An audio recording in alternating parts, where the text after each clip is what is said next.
प्यारे दोस्तों, क्या आपने कभी महसूस किया है कि आप दिल से प्रार्थना करते हैं पर जवाब नहीं मिलता। आप कहते हैं प्रभु मुझसे बात कीजिए, कोई संकेत दीजिए, लेकिन फिर भी मन में एक सन्नाटा सा छा जाता है। क्या आप चाहते हैं कि परमेश्वर की आवाज़ को वैसे ही स्पष्ट सुन सकें जैसे मूसा ने सुनी, जैसे शमूएल ने सुनी, जैसे यीशु मसीह ने अपने पिता की आवाज़ को पहचाना? तो यह संदेश आपके लिए है।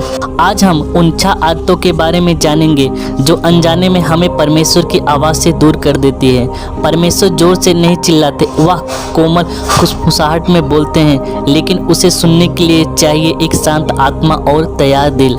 आइए इन आदतों को एक एक करके जानते हैं। आदत नंबर 1, अपनी समझ पर भरोसा करना। क्या आपने कभी सोचा है कि जब हम कोई निर्णय लेते हैं तो सबसे पहले क्या करते हैं? हम सोचते हैं मुझे क्या ठीक लगता है, मेरी योजना क्या है। लेकिन बाइबल कहती है तू अपनी समझ का सहारा न लेना, परंतु संपूर्ण मन से यहोवा पर भरोसा रखना। जब हम अपनी समझ पर निर्भर रहते हैं, परमेश्वर की आवाज़ कहीं खो जाती है। एक युवक ने 40 दिन तक प्रार्थना की, बाइबल पढ़ी और परमेश्वर की इच्छा मांगी। 40वें दिन उसे एक ऐसी जगह से कॉल आया जहां उसने कभी आवेदन भी नहीं किया था। आज वह हजारों अनाथ बच्चों की सेवा कर रहा है। प्रभु कहते हैं मुझसे प्रार्थना कर और मैं तेरी सुनकर तुझे बड़ी बड़ी और कठिन बातें बताऊंगा जिन्हें तू अभी नहीं समझता। तो अब से निर्णय लेने से पहले रुकिए, प्रार्थना कीजिए और पूछिए प्रभु क्या यही तेरा रास्ता है? आदत नंबर 2, पाप को छुपाना। हम में से कई लोग प्रार्थना करते हैं, परमेश्वर की आवाज़ सुनना चाहते हैं, लेकिन एक बात भूल जाते हैं, तो पाप हमारे और परमेश्वर के बीच दीवार बन जाता है। बाइबल कहती है यदि मैं मन में अनर्थ बात सोचता तो प्रभु मेरी न सुनता। झूठ बोलना, छल करना या गुप्त रूप से गलत चीज़ें करना, ये सब परमेश्वर की उपस्थिति को हमसे दूर कर देते हैं। एक प्रचारक की कहानी सुनिए। वह चर्च में उपदेश देता था, लेकिन गुप्त रूप से चोरी करता था। एक दिन वह पकड़ा गया, टूट गया और उसने पाप स्वीकार किया। उस दिन बाइबल की एक पंक्ति ने उसे छुआ। यदि हम अपने पापों को मान लें तो हमारे पापों को क्षमा करने और हमें सब अधर्म से शुद्ध करने में विश्वास योग्य और धर्मी है। आज वो सच्चा सेवक है और कहता है अब मुझे प्रभु की आवाज़ स्पष्ट सुनाई देती है। प्यारे दोस्त, परमेश्वर को आपका परफेक्ट होना नहीं चाहिए, बस ईमानदार होना चाहिए। पाप छुपाना बंद कीजिए, उसके चरणों में सब खोल दीजिए। आदत नंबर 3, जल्दबाजी करना। क्या प्रार्थना तो करते हैं पर रुक कर सुनते हैं? परमेश्वर की आवाज़ भीड़ में नहीं शांति में सुनाई देती है। बाइबल में एलिया डरा हुआ जंगल में था, तूफान, भूकंप, आग आए पर परमेश्वर उनमें नहीं थे।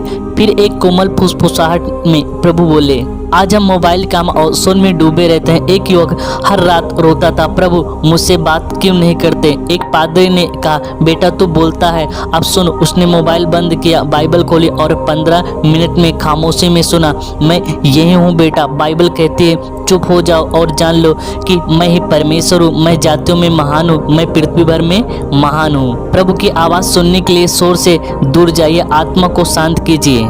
बुरी संगति आत्मा को अशुद्ध कर देती है। बाइबल कहती है धोखा न खा रहा, बुरी संगति अच्छे चरित्र को बिगाड़ देती है।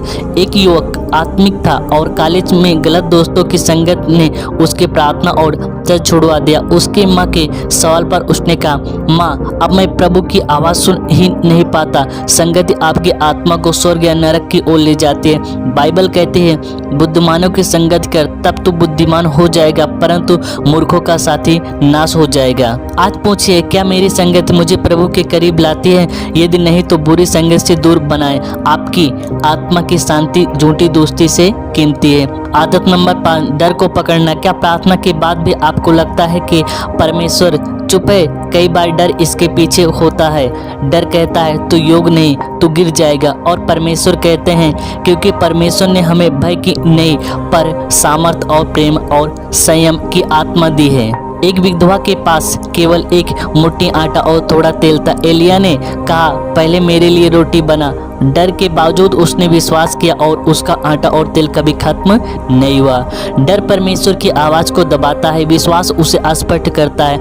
डर छोड़िए क्योंकि प्रभु की आवाज़ विश्वास की भूमि है। आदत नंबर 6, गुस्सा और कटुता रखना। जब दिल में गुस्सा, शिकायत या कटुता होती है तो प्रार्थनाएं सूखी लगती हैं। बाइबल क्या कहती है? इसलिए यदि तुम मनुष्य के अपराध क्षमा करोगे तो तुम्हारा स्वर्गीय पिता भी तुम्हें क्षमा करेगा।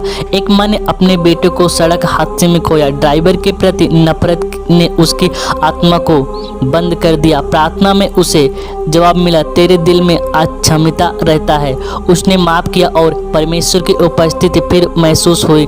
यीशु ने सूली पर भी क्षमा किया। गुस्सा दीवार बनाता है, क्षमा दरवाजा खोलता है। आज पूछे, क्या कोई है जिसे आपने माफ नहीं किया? कठोरता छोड़िए, क्योंकि शुद्ध मन वाले ही परमेश्वर को सुन पाते हैं। अंतिम आदेश, परमेश्वर की आवाज़ को सुनने के लिए शांत, पवित्र और विश्वासपूर्ण दिल चाहिए।